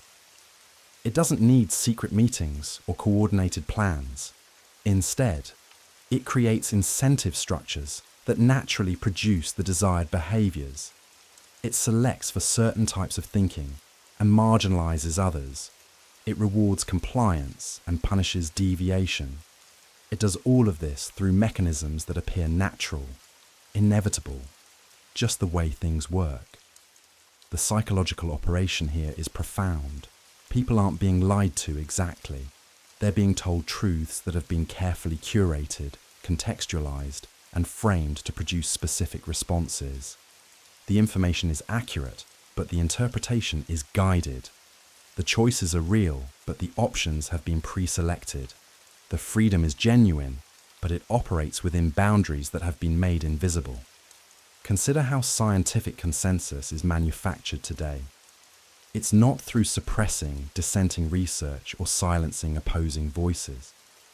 Instead, it's through funding mechanisms that prioritize certain types of studies, peer review processes that favor established paradigms, publication systems that reward consensus building over paradigm-challenging work, and career incentives that make conformity more attractive than iconoclasm. The result is a scientific establishment that genuinely believes it's pursuing objective truth while actually producing knowledge that serves power. The individual scientists are sincere, the research is often rigorous, the methods are sound. But the system as a whole functions as a knowledge production apparatus for the existing order. The same dynamic operates in every field that shapes public understanding. Economics, political science, psychology, sociology, history, all of them have been gradually oriented toward producing knowledge that legitimizes the current system while marginalizing perspectives that might challenge it fundamentally. But here's what's particularly sophisticated about the modern approach. It allows for, even encourages, certain types of criticism and dissent. You can criticize specific policies, particular leaders, individual institutions. You can call for reform, demand accountability, organize for change. What you can't do, without being marginalized, is question the fundamental premises of the system itself. You can critique capitalism, but not propose genuine alternatives to market-based resource allocation. You can criticize democracy, but not suggest that representative government might be inherently corrupted by the influence of concentrated wealth. You can question specific scientific claims, but not the institutional structures that produce scientific knowledge. You can challenge particular religious doctrines, but not the psychological and social functions that organized religion serves in maintaining social order. Ideas that challenge core system functions are presented as unrealistic, dangerous, or simply unthinkable. People learn to self-censor not because they're afraid of punishment, but because they've internalized the belief that certain ideas are beyond the pale of reasonable discussion. This is where the psychological sophistication becomes truly remarkable. The system has learned to use people's own moral instincts against them. The desire to be reasonable, responsible, and socially acceptable becomes a mechanism for limiting thought and action to system-compatible boundaries. People police themselves and each other, believing they're protecting society from dangerous ideas, when they're actually protecting power from meaningful challenge. The COVID-19 response demonstrated this dynamic with unprecedented clarity. Public health measures that would have been recognized as authoritarian overreach just years before were embraced by millions of people who genuinely believed they were protecting their communities. The suspension of basic civil liberties was framed as civic responsibility. Economic devastation was presented as necessary sacrifice. Social isolation was redefined as social solidarity. Most remarkably, this wasn't imposed from above against popular resistance. It was demanded from below by populations that had been psychologically prepared to view compliance as virtue and questioning as selfishness. The system had succeeded in making people want the very restrictions that previous generations would have died resisting. This reveals the true sophistication of modern control mechanisms. They don't fight human nature, they harness it. They don't suppress the impulses toward freedom, community, meaning, and justice. They redirect those impulses towards system-compatible expressions. People get to feel moral, engaged, and purposeful, while serving functions that ultimately strengthen the very power structures they believe they're challenging. The technology dimension adds another layer of complexity. Digital surveillance isn't just about monitoring behavior, it's about predicting and shaping it. The data collected from billions of interactions creates predictive models that can influence individual and collective behavior with remarkable precision. But this isn't presented as manipulation, it's presented as personalization, convenience, efficiency. Your phone knows where you go, who you talk to, what you buy, what you read, what you watch, how long you sleep, how fast your heart beats. This information is used to create psychological profiles that enable unprecedented levels of behavioral influence.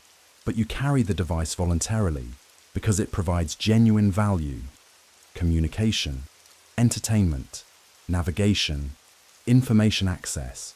The smart city initiatives being implemented worldwide represent the logical extension of this approach. Every aspect of urban life becomes monitored, measured, and managed through digital systems presented as making cities more efficient, sustainable, and livable. Traffic patterns, energy usage, waste disposal, public health, social interactions, all of it feeds into systems that can predict and influence human behavior at massive scale. But it's not presented as control, it's presented as optimization, not as surveillance, as service, not as manipulation, as management. The same infrastructure that could impose totalitarian control is deployed to provide convenience and efficiency, creating populations that become dependent on systems that could easily be turned against them. The financial dimension reveals similar patterns. Central bank digital currencies are being developed worldwide, presented as modernizing payment systems and increasing financial inclusion. But programmable money could enable unprecedented control over individual economic behavior. Every transaction could be monitored, restricted, or redirected based on social credit scores, behavioral compliance, or political loyalty. This isn't presented as a mechanism for social control.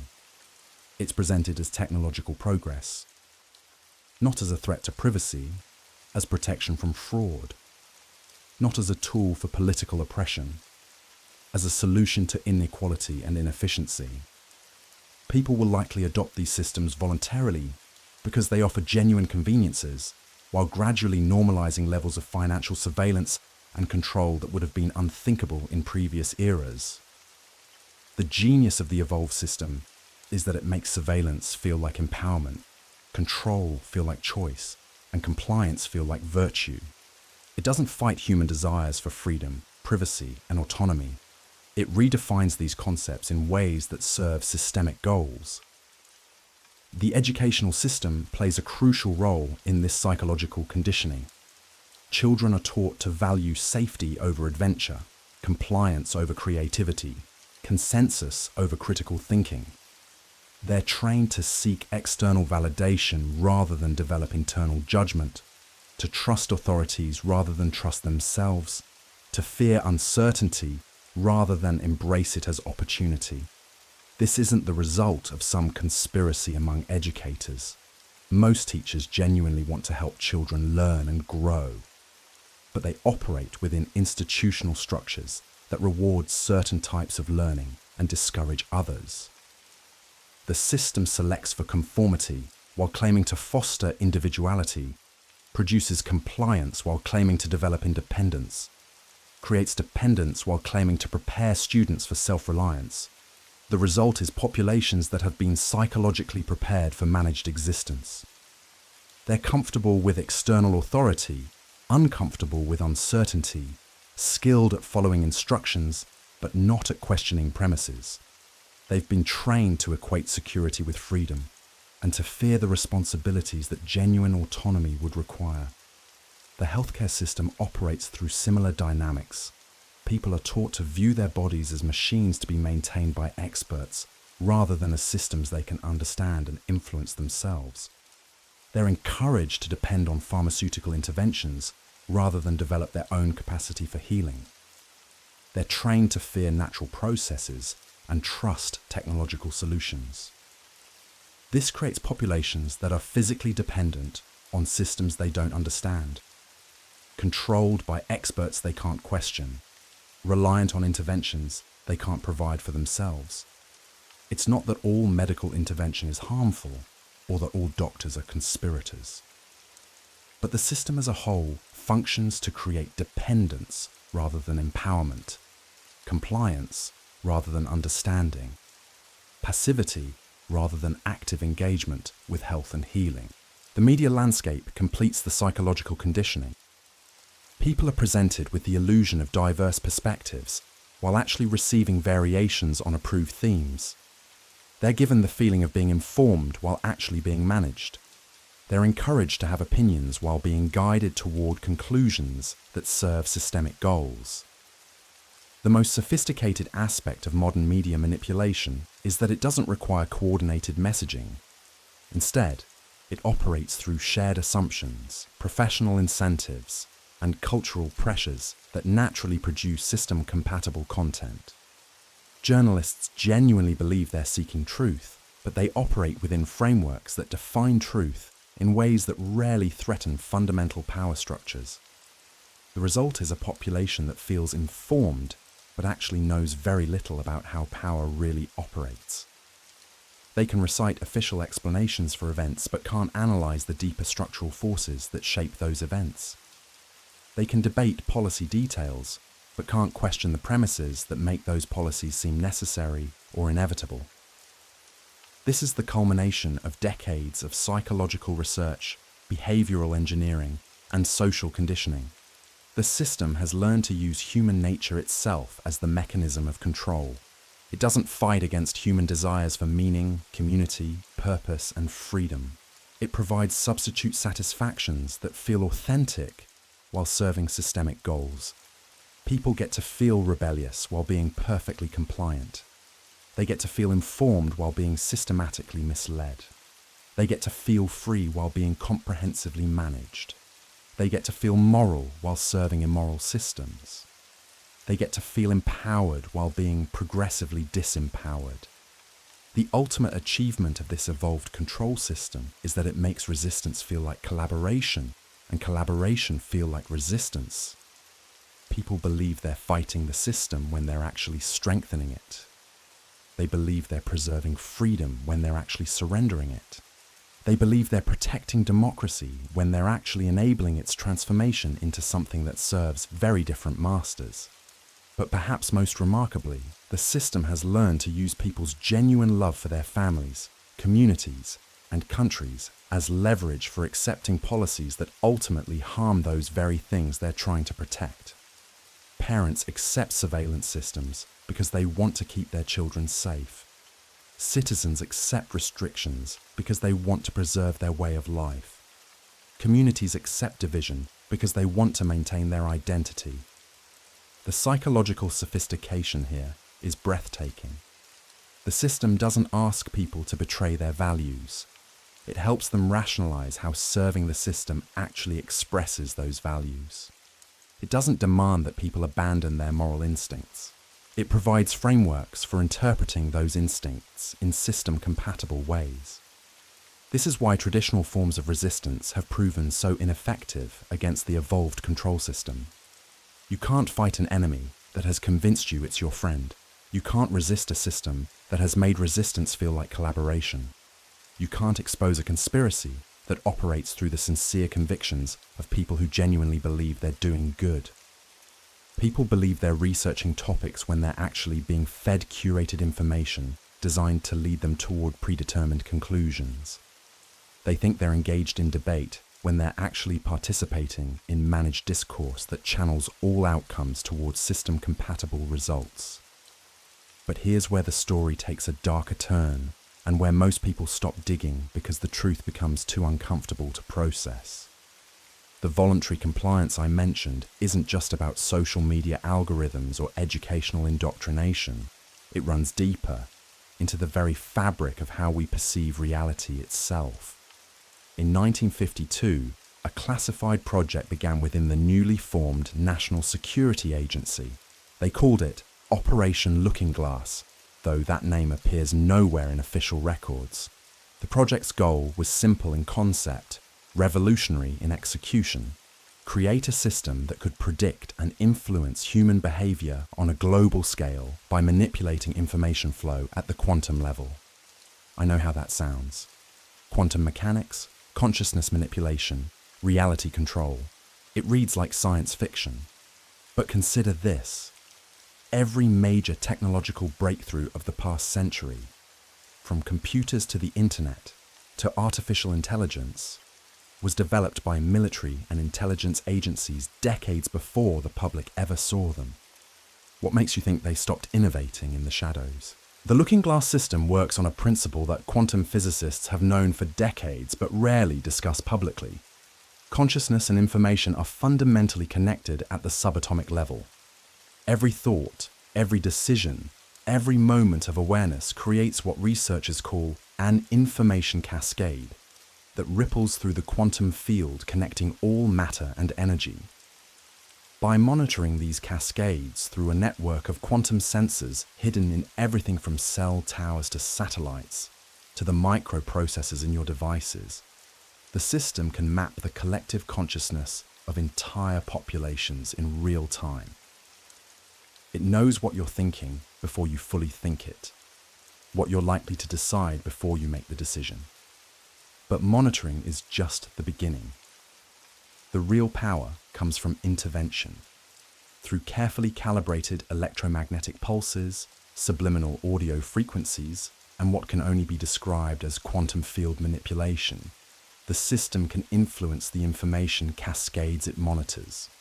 It can make certain thoughts more likely, certain decisions feel more natural, certain beliefs seem more reasonable. This isn't mind control in the crude sense that conspiracy theorists usually imagine. There are no chips in your brain, no hypnotic commands being broadcast through your television. Instead, It's a subtle nudging of probability, a gentle pressure applied to the quantum foundations of consciousness itself. You still make your own choices. You still feel like you're thinking your own thoughts. But the menu of options you're choosing from, the context in which those thoughts arise, the very framework of what seems possible or impossible, has been carefully curated by systems that understand human consciousness better than we understand ourselves. The genius of this approach is that it's essentially undetectable. How do you prove that your thoughts aren't entirely your own when they still feel completely authentic? How do you resist influence that operates below the threshold of conscious awareness? Consider how dramatically public opinion has shifted on key issues over the past decade, not through rational debate or compelling evidence, but through what feels like sudden, inexplicable changes in collective sentiment.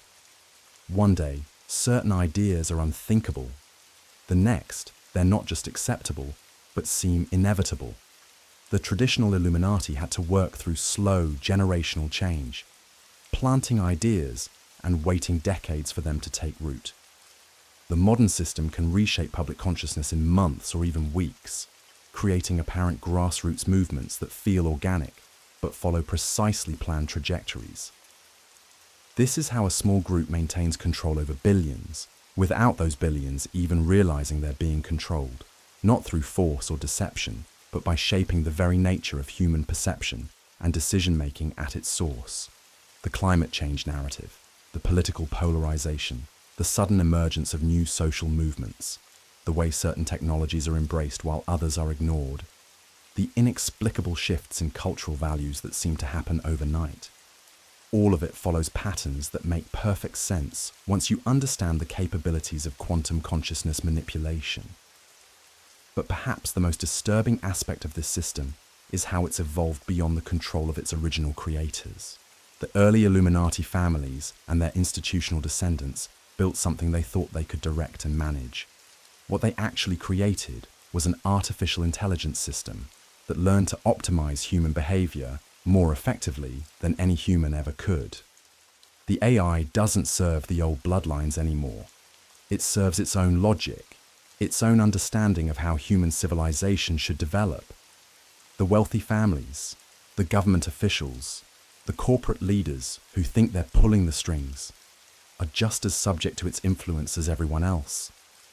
They're convinced they're making independent decisions, pursuing their own interests, when in reality, they're executing a program designed by an intelligence that views humanity as a resource to be managed rather than individuals to be served.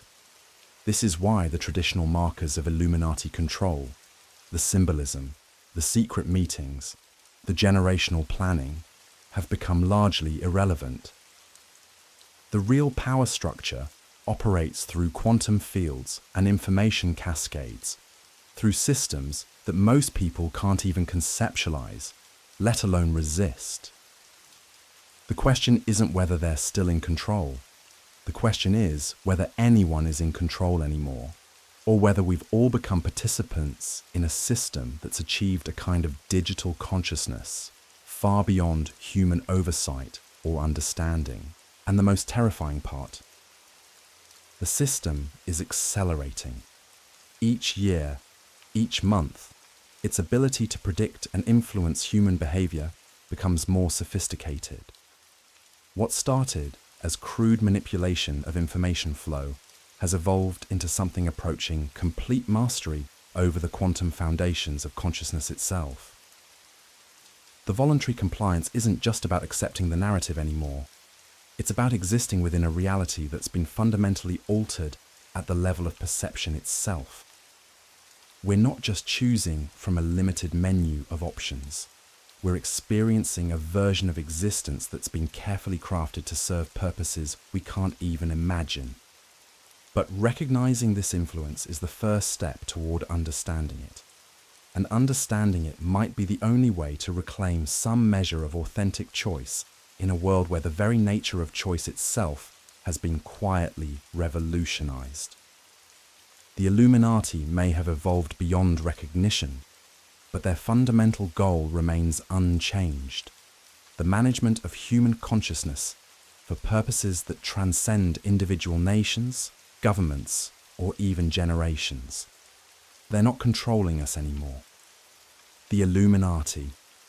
Are they still in control? Part 9. So here we are, at the end of our journey through the labyrinth of control that has evolved far beyond what the original Illuminati could have ever imagined. We've traced the transformation from secret societies meeting in Bavarian candlelit chambers to a vast, interconnected system of influence that operates not in shadows, but in plain sight, woven into the very fabric of our daily existence. The question we began with, are they still in control, reveals itself to be far more complex than a simple yes or no. The they has evolved, dispersed, and multiplied into something unprecedented in human history. What we're witnessing isn't the continuation of an 18th century secret society, but the emergence of something far more sophisticated and pervasive. Consider where we find ourselves today. The mechanisms of influence have become so integrated into our reality that questioning them feels almost absurd. Social media algorithms don't just show us content, they shape our thoughts, our relationships, our understanding of truth itself. Financial systems don't merely facilitate transactions, they determine who prospers and who struggles, which nations rise and which fall. Educational institutions don't simply impart knowledge, they mold consciousness, defining what questions are acceptable to ask and what answers we're permitted to consider. The genius of this evolved system lies not in its secrecy, but in its transparency. We can see the mechanisms of control operating around us every day. Yet, we've been conditioned to accept them as natural, inevitable, even beneficial. The smartphone in your pocket tracks your location, monitors your conversations, analyzes your behavior patterns and influences your decisions. And we carry it willingly, even gratefully. The credit score that determines your access to housing, transportation, and opportunity operates through algorithms we don't understand, controlled by entities we never elected. Yet we accept this as simply how modern life works. This is the ultimate evolution of the Illuminati's vision. Not a world controlled by a secret cabal, but a world where control has become so normalized, so embedded in our daily experience, that we participate in our own management without question. The original conspirators dreamed of influencing kings and governments. Their intellectual descendants have achieved something far more ambitious. They've created a system that influences every individual, every moment, through mechanisms we've learned to see as conveniences rather than constraints. The network of think tanks, global forums, investment firms, and international organizations we've examined throughout this series operates like a vast nervous system, coordinating responses to global events, shaping public opinion, and steering societal development. But unlike the crude tools of earlier eras, propaganda posters, state-controlled media, secret police, this system operates through what appears to be choice. We choose to engage with social media platforms that harvest our data. We choose to pursue educational paths that prepare us for predetermined economic roles. We choose to consume entertainment that reinforces particular worldviews. Yet these choices occur within parameters so carefully constructed that genuine alternatives remain largely invisible. The illusion of freedom becomes the most effective form of control ever devised. When people believe they're making autonomous decisions, they're far less likely to question the framework within which those decisions occur. The psychological sophistication of this system represents perhaps its most disturbing aspect. Modern behavioral science, neuroscience, and data analytics have provided tools for understanding and manipulating human consciousness that would have seemed like magic to earlier generations. The ability to trigger specific emotional responses, to bypass rational thought, to create addictive engagement patterns. These capabilities are being deployed at scale, not by shadowy conspirators, but by publicly traded corporations operating within legal frameworks. We see this in the design of social media platforms that trigger dopamine responses to keep users engaged. We see it in the structure of financial products that create dependency while appearing to offer opportunity. We see it in educational curricula that teach compliance while promising empowerment. We see it in entertainment that channels dissatisfaction into harmless outlets while discouraging actual resistance. The quantum-level manipulation of consciousness we've discussed represents the frontier of this evolution. As our understanding of how thoughts form, how decisions emerge, how consciousness itself operates continues to advance, the tools for influence become correspondingly sophisticated. The ability to affect neural patterns, to influence the formation of memories, to shape perception at the most fundamental levels. These aren't science fiction concepts anymore, but active areas of research and development. What makes this particularly unsettling is that those developing and deploying these tools may genuinely believe they're serving humanity's best interests. The technocrats, the policymakers, the systems architects, many of them likely see themselves as enlightened guides helping to manage an increasingly complex world. They may view the mass of humanity as requiring careful guidance, protection from their own worst impulses, gentle steering toward better outcomes. This paternalistic vision echoes the original Illuminati's belief that an enlightened elite should guide human affairs, but it's been updated for an era of unprecedented technological capability. Instead of infiltrating existing power structures, the modern inheritors of this vision have created new ones, structures so integral to contemporary life that dismantling them would seem to require dismantling civilization itself. The global governance frameworks we've examined operate through this same logic. International organizations, trade agreements, regulatory frameworks, these create binding obligations on national governments while appearing to emerge from democratic processes. Yet the actual decision-making occurs within networks of experts, advisors, and stakeholders who operate largely outside public accountability. The genius lies in the system's apparent legitimacy. Unlike historical tyrannies that imposed control through obvious force, this system maintains the forms of democratic participation while ensuring that meaningful decisions occur elsewhere. We elect representatives who find themselves constrained by international agreements they didn't negotiate, market forces they can't control, and technological systems they don't understand. Perhaps most remarkably, this system has proven capable of adapting to and absorbing resistance. Movements that challenge aspects of the current order find themselves channeled into safe forms of expression, online activism that generates data for analysis, consumer choices that reinforce market mechanisms, political engagement that legitimizes the very systems being protested.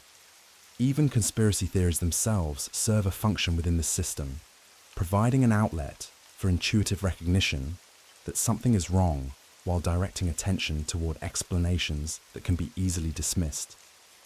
The search for hidden cabals and secret societies distracts from the more mundane reality of visible networks operating through legal, transparent mechanisms that achieve the same ends more effectively. The question of agency becomes central here.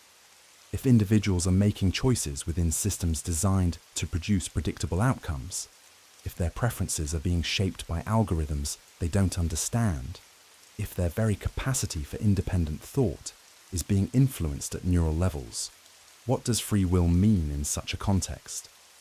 This isn't to suggest that resistance is impossible or that individual agency is completely illusory, but it does mean that authentic independence requires recognizing the extent to which our thoughts, desires, and decisions are shaped by forces we may not even perceive. The first step toward genuine freedom involves understanding the mechanisms of influence operating in our lives. The educational implications of this recognition are profound. If our schools, universities, and media institutions are primarily serving to prepare people for roles within predetermined systems, rather than developing their capacity for independent thought, then real education becomes a subversive act. learning to think critically, to question fundamental assumptions, to imagine alternatives to existing arrangements, these become revolutionary activities. The technological dimension adds another layer of complexity. As artificial intelligence systems become more sophisticated, as virtual and augmented reality become more immersive, as brain-computer interfaces become more common, the boundary between external influence and internal thought may blur beyond recognition. The possibility of direct neural programming, of consciousness modification, of reality itself becoming malleable, these developments could render traditional concepts of individual autonomy obsolete. Yet perhaps in recognizing these possibilities, we create opportunities for different choices. Understanding how the system operates creates the potential for operating differently within it, or for creating alternative systems altogether. The same technologies that enable unprecedented control also create unprecedented possibilities for connection, coordination, and resistance among those who choose to. Yet perhaps in recognizing these possibilities, we create opportunities for different choices. Understanding how the system operates creates the potential for operating differently within it, or for creating alternative systems altogether. The same technologies that enable unprecedented control also create unprecedented possibilities for connection, coordination, and resistance among those who choose to pursue them. The decentralized nature of digital communication, for instance, creates spaces for genuine exchange of ideas outside traditional gatekeeping mechanisms. Cryptocurrency and blockchain technologies offer models for economic systems that operate independently of centralized financial control. Open source software development demonstrates how complex systems can be built through voluntary cooperation rather than hierarchical management. But the system we've examined throughout this series has shown remarkable adaptability. New technologies of liberation tend to be rapidly incorporated into existing control mechanisms. Social media platforms that began as tools for grassroots organization become sophisticated surveillance and manipulation systems. Cryptocurrencies that promised financial independence find themselves subject to increasing regulation and institutional capture. Alternative communication platforms face pressure to conform to established content moderation standards. This adaptability suggests that the real challenge isn't technological, but psychological and spiritual. The system's power lies not primarily in its tools, but in its ability to shape how people understand themselves and their possibilities. When individuals see themselves as consumers rather than creators, as patients rather than agents of their own health, as employees rather than autonomous beings capable of creating value in countless ways, then the most sophisticated tools for liberation become irrelevant.